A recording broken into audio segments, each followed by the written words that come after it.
Барлықтарыңызға сәлем. Сіздермен бірге Сманова Меруерт YouTube арнасы. Бүгін сіздерге мен ерекше әдемі бұрышпен тігілетін құрақ үлгісін тігіп көрсететін боламын. Дәл осындай бұрыш кесіп алуымыз керек. Біздің бұл бұрышымыз өз қалауларыңыз бойынша кесіледі. Негізі менікі 4,5 почти 4 квадрат кесіп аласыздар да, ортасынан кесіп бұрыш жасап аласыздар. Дәл осылай бұрыш жасап аласыздар. Одан кейін керегі дәл осындай лента керек болады. Осы екі түрлі матадан ерекше әдемі құрақ үлгісін қазір сіздерге тігіп көрсететін боламын. Тікпес бұрын міндетті түрде мен YouTube арнама подписаться кнопкасын басып тіркеліп алыңыздар. Пікірлеріңіз болса қалдырыңыздар. Мен салып отырған жаңа видеоны бірінші болып көретін боласыздар. Мен мұнда 17-де 17 квадрат бөз мата кесіп алдық. 4 бұрышты матамыз біздің 17-де 17 астына қоятын. Бұл бізде қатты қалың болса тіпті жақсы әдемі көрінеді. Ендігі кезек дәл осылай шетінен басталады бұл құрағымыз. Дәл осылай шетінен 4 бұрыштымызды қойып аламыз. Содан кейін дәл осы лентаны тігетін боламыз. Бисмиллахиррахманиррахим, бастаймыз.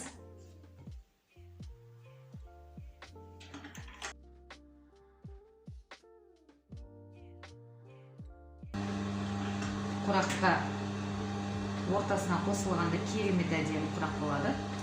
Болашақта ойынмен тігілетін құрақтарды да көрсететін боламын. Мозаика құрақтарды.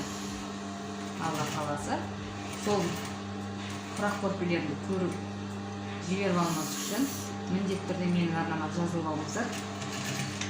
Сонда сіздер көретін боласыздар. Ал егер жазылмасаңыздар, арнамды жоғалтып аласыздар. Өстіп лентамызды тігіп алдық. Ендігі кезек келесі жағын тігетін боламыз. Егер де мен құрақтарым ұнап атқан болса, тапсырыс берсеңіздер, мен қабылдаймын. Ұнап атқан құрақтарымызды тіктіргізсеңіздер болады. Дәл мен тігіп отырған құрақтардың негізі базарда еш жерде сатылмайды. Сол себептен тапсырыс беріңіздер. Бұл жерде біздің жігіміз қиылады.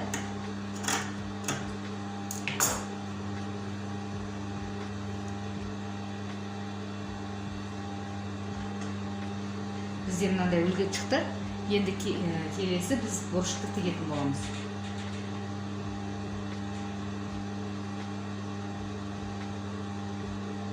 Бұрышымыз мына бұрышқа бір-біріне келу керек.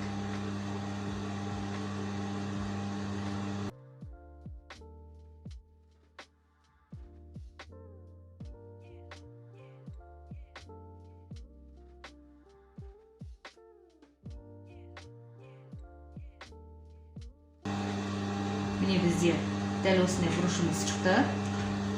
Көрсеңіздер, енді келесі кезек лентаны тігетін боламыз.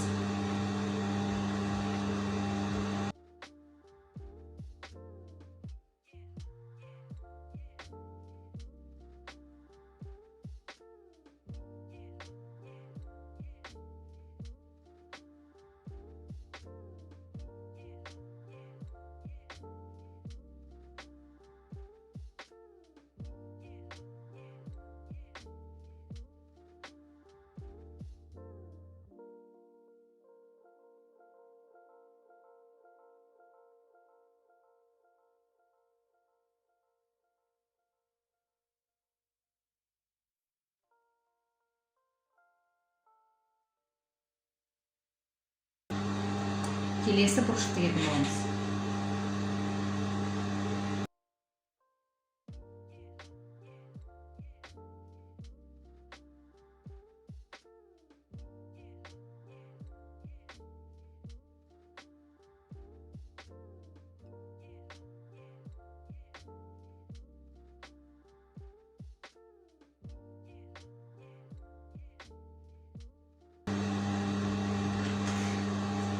Дәл осылай әдемі құраулықсын тігетін боламыз. Келесі кезек бізде лента тігеді. Дәл осы құрақтарды өз қалауларыңызша үлкен немесе кішірек қып жасап алсаңыздар да болады.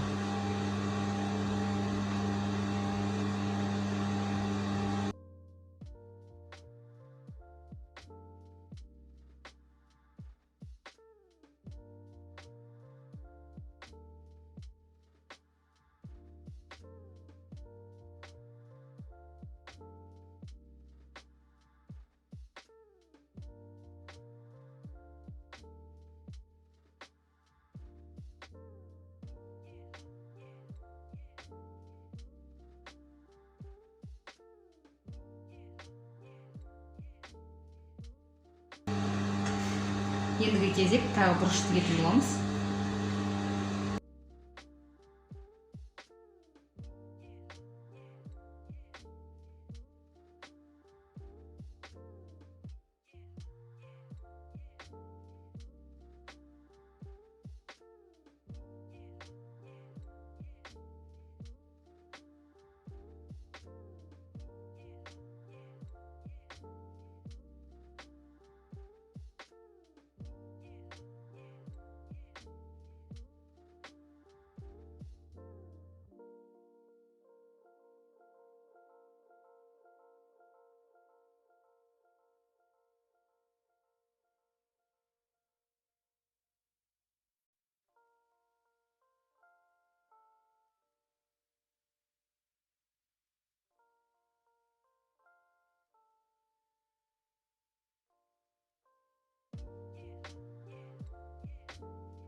Міне бізде ерекше әдемі садақ құрағымыз шығып келе жатыр.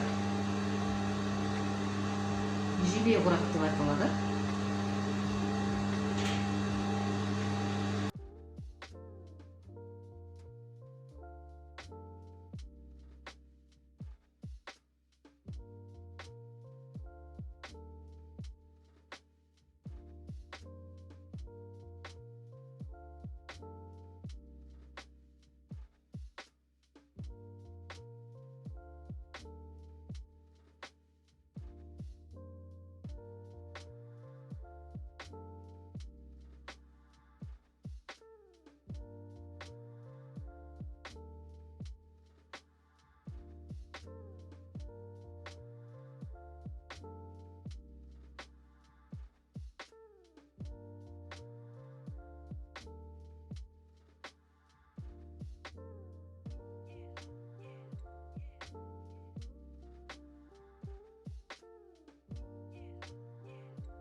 Ерекше әдемі дәл осыны құрамыз біздің тігілуден. Ендігі 4 бұрышымызды ортасына кесіп бұрыш жасауымыз.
Міне бізде ерекше әдемі құрамыз тігілуде.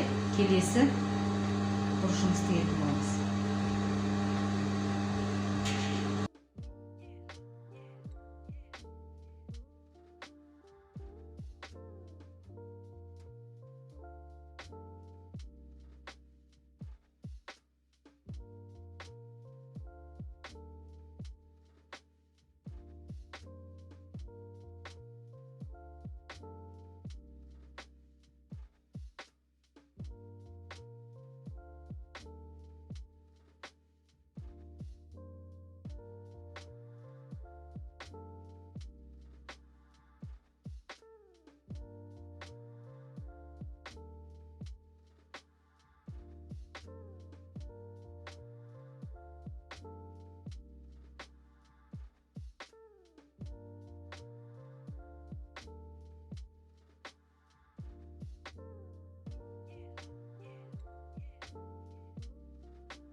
Міне бізде ерекше әдемі құрақ үлгісі өте әдемі шықты.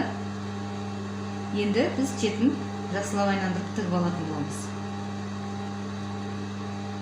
Мына артық маталарды шетіне біраз қайырып тастайтын боламыз.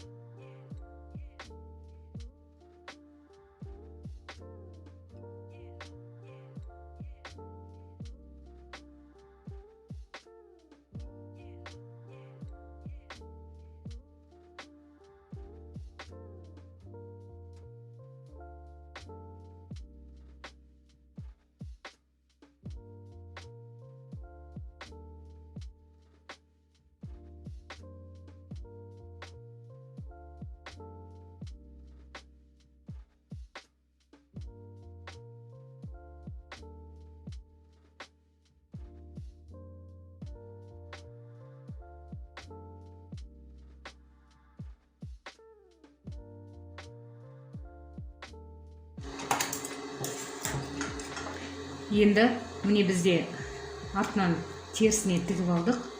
Сонда дәл осындай түп-түзу тігіс шықты. Енді артық матаны кесіп алып тастаймыз.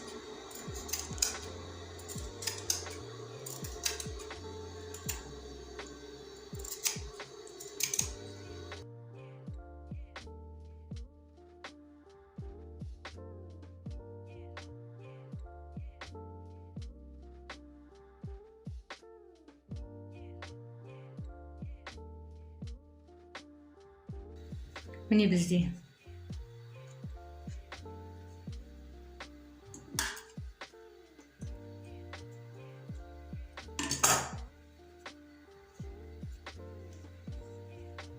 мінекей бізде ерекше әдемі туындымыз дайын болды. Өте әдемі құрақ үлгісі. Дәл осы құрақтардан мозаика әдемі құрақ тігетін боламын болашақта. Арт жағында тігісі дәл осындай. Көріп тұрсаңыздар, мен сары жіппен тіктім, әдейілеп сіздерге анық көрінсін деген ниетпен. Тігісіміз мінекей біздің түп-түзу тігілген тігіс. Қарағанда құрағымыз оқтай әдемі тігілді. Егер де менің YouTube арнама жазылмаған болсаңыз, міндетті түрде подписаться кнопкасын басып тіркеліп алыңыздар. Пікірлеріңіз болса қалдырыңыздар. Астына пікірлеріңізді жаза отырыңыздар. Мен сіздермен қоштаспаймын. Келесі видеода кездескенше сау болыңыздар.